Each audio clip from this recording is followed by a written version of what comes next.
Assalamualaikum warahmatullahi wabarakatuh. Halo Many People, balik lagi di podcast jurusan manajemen UNAN yang bakal dipandu sama aku sendiri, Asya Rafania, dan partner aku, Aulia Aziza. Nah, di episode 2 kali ini kita bakal bahas topik mengenai pengalaman kerja di perusahaan multinasional dengan narasumber salah satu alumni manajemen UNAN, yaitu Uda Reynaldo yang saat ini bekerja di PT Mitsubishi Indonesia sebagai Marketing Section Manager. Halo Uda, selamat siang. Halo, Gimana kabarnya gitu ya. hari ini Uda?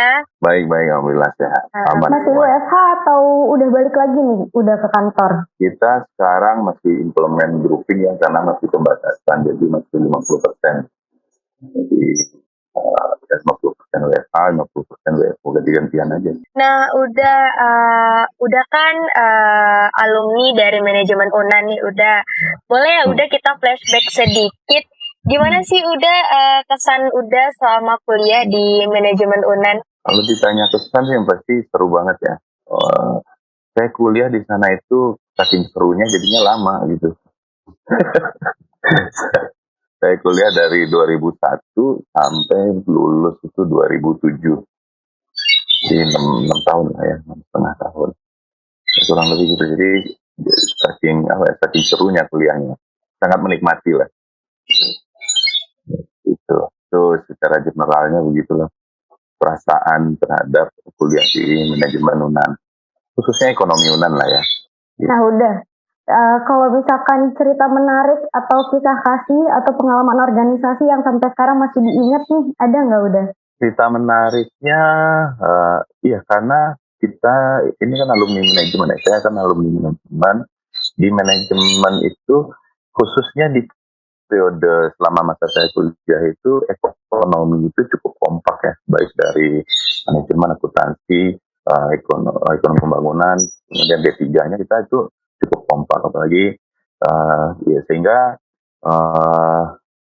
kuliah, hari-hari kuliah atau pergaulan saat itu, organisasi saat itu juga cukup seru gitu loh. Jadi pengalaman organisasinya hampir semua kami di angkatan itu juga aktif di organisasi yang berbeda macam-macam. Jadi semua organisasi rasanya saat itu dalam ingatan saya itu hidup ya. Semua organisasi apapun itu. Jadi sangat bergerak organisasi di kampus gitu. Kalau dulu nongkrongnya di mana nih udah biasanya? Kalau nongkrong dia beda-beda. Kalau tahun 1 itu kita nongkrongnya dulu di kafe ekonomi.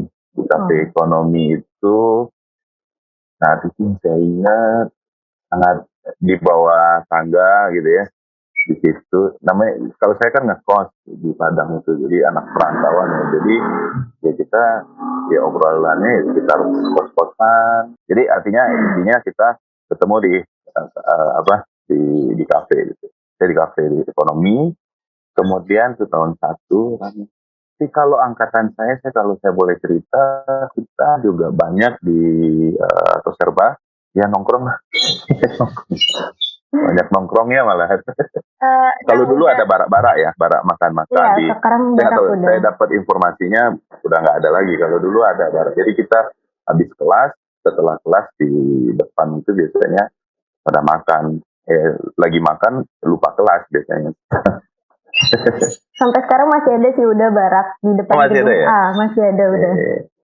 Nah udah kan tadi udah sedikit cerita kalau misalnya udah kuliahnya lumayan lama di manajemen. Sekarang kan udah masuk ke dunia kerja nih udah.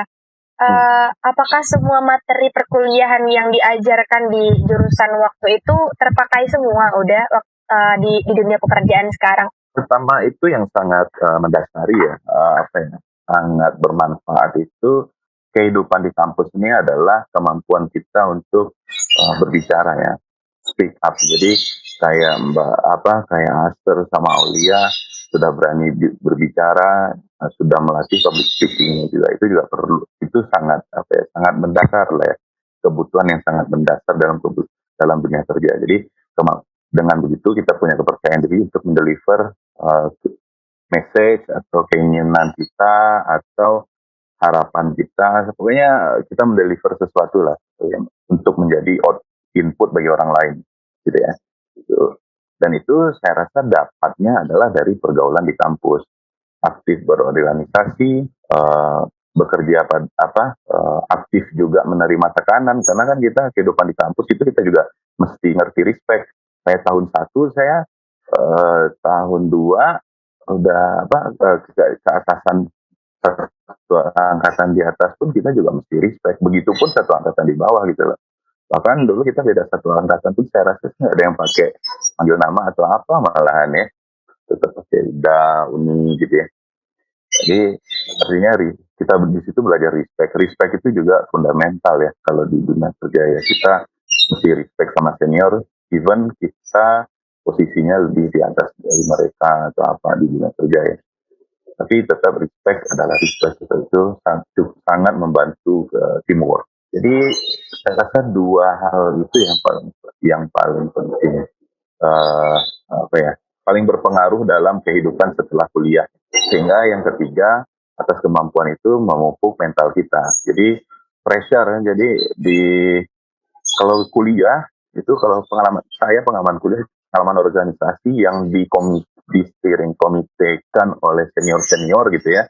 Kita sebagai OC-nya itu mendapatkan pressure yang luar biasa gitu loh.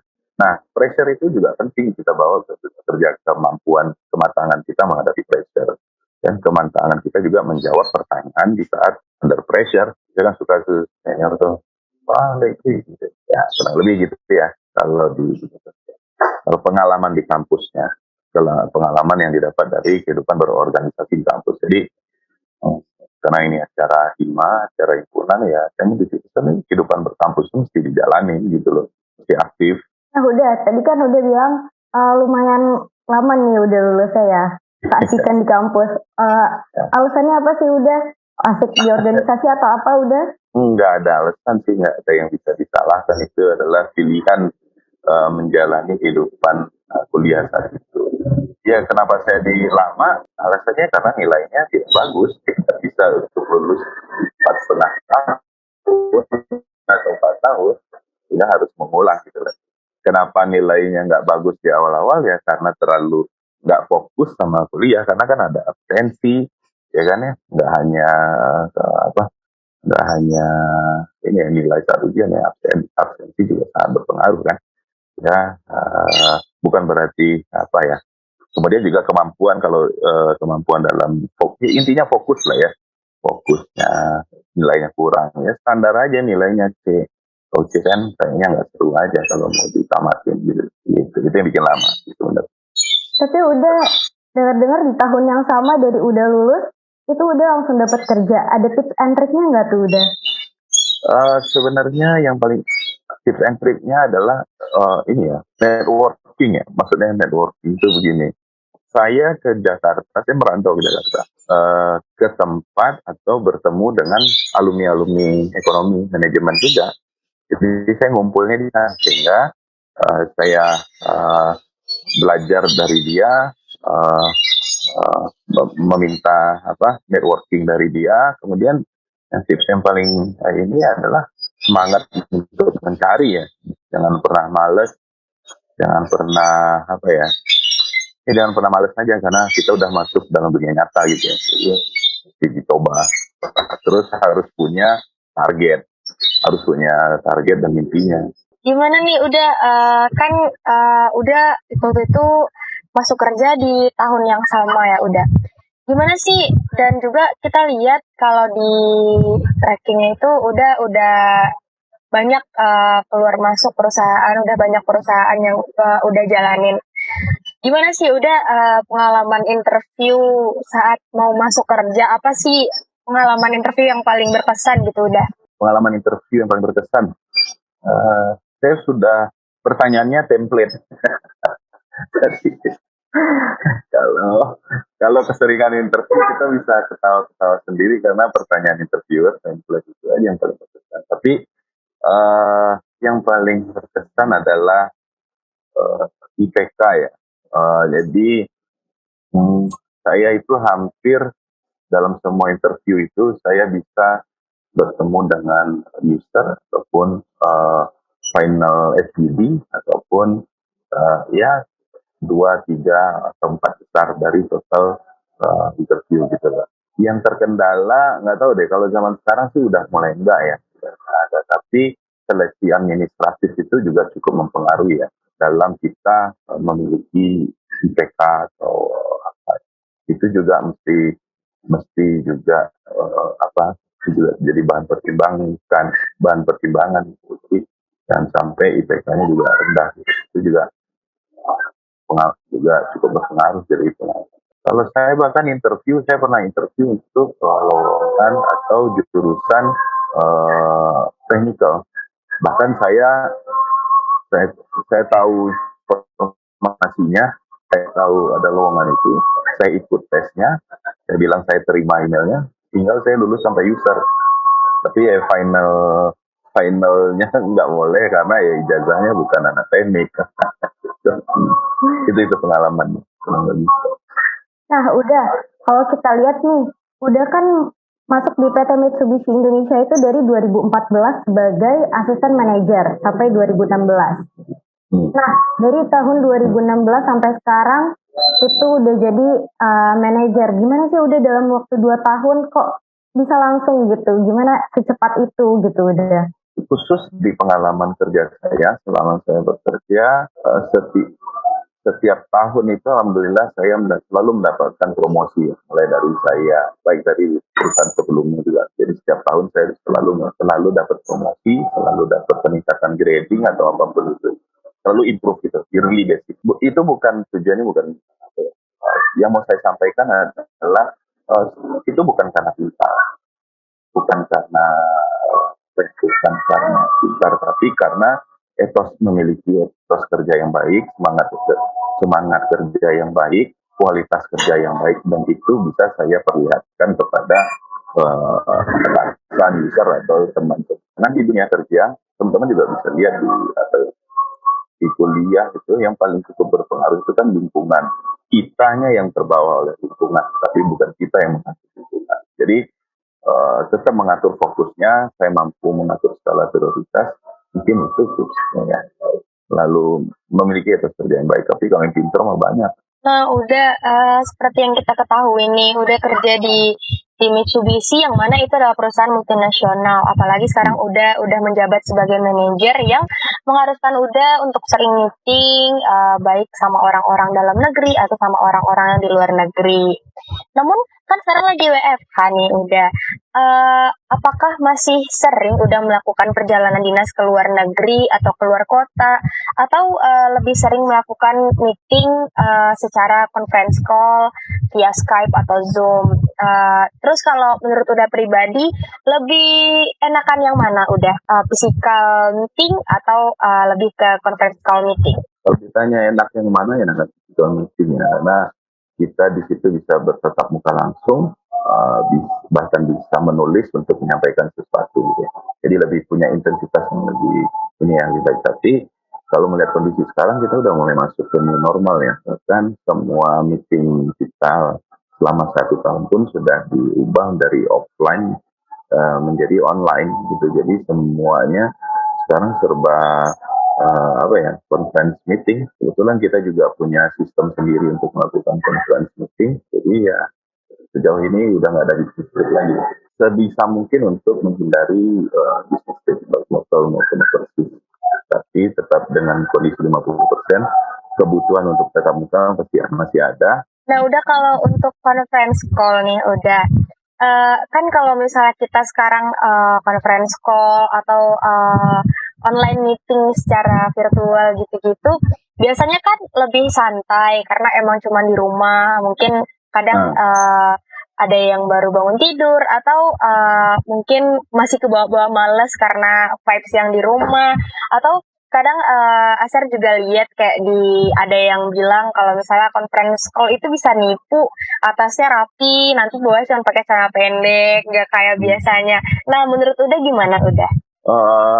Ya, sebenarnya itu juga jadi kendala ya. Tapi gimana kita membiasakan ini? Jadi awal-awal mungkin iya ya, udah conference call kita bisa memanfaatkan ini. Tapi perlu kita sadar ya, conference call akhirnya akan menjadi sesuatu yang new normal gitu ya. New normal sehingga juga mesti dianggap serius. Saya tadi janjian jam 2, karena saya belum mandi dan belum prepare well gitu ya, tidak menemukan handphone, saya bilang ke Pak Berry karena saya nggak bisa join jam 2. Karena walaupun saya work from home, walaupun saya online, saya mesti tetap setidaknya mandi rapi gitu ya, menggunakan uh, apa proper lah ya, segala sesuatu yang proper gitu. Sehingga karena tantangan di online justru lebih lebih ini loh, lebih tinggi loh untuk bisa fokus dan serius. Nah kalau kitanya udah ogah-ogahan, wah malah numpuk tanggung jawab yang ada, malah malah nggak tanggung jawab yang ada, tugas yang ada misalkan gitu, malah jadi nggak dikerjakan, bisa jadi gitu.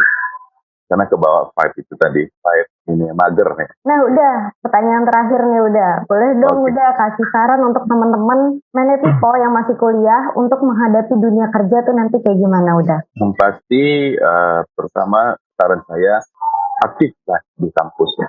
Aktiflah untuk berorganisasi, belajar memiliki network, belajar berdiplomasi ke senior yang galak, berdiplomasi ke dosen yang galak, mesti berani. Kemudian belajar juga berorganisasi tadi itu untuk planning dan komunikasi skillnya, communication skill. Kemudian juga, tapi jangan, jadi nakal itu, bandel itu boleh, nakal jangan. Gitu. Jadi kita mesti bandel juga, mesti bergaul, tapi bodoh juga jangan gitu loh. Jadi mesti, karena apa?